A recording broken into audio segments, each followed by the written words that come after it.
ঘুম থেকে উঠেই আল্লাহর নাম নেয় কিনা আমি জানি না ভাই, আমার নাম প্রথম নেয়। বাংলাদেশের সবচেয়ে বড় আলেম আল্লামা মির্জা আব্বাস।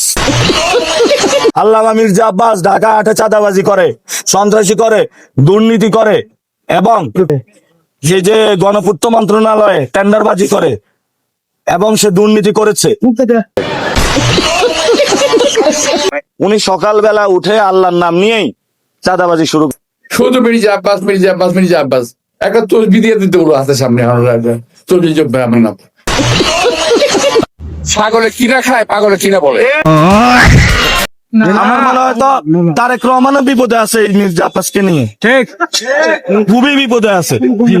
এই জন্য হলো বলবো বিএনপিও মুক্তি পাইলো মির্জা আব্বাস থেকে, তারেক রহমানও পাইলো, ঢাকা ৮ আসনের বাসিন্দারাও পাইলো।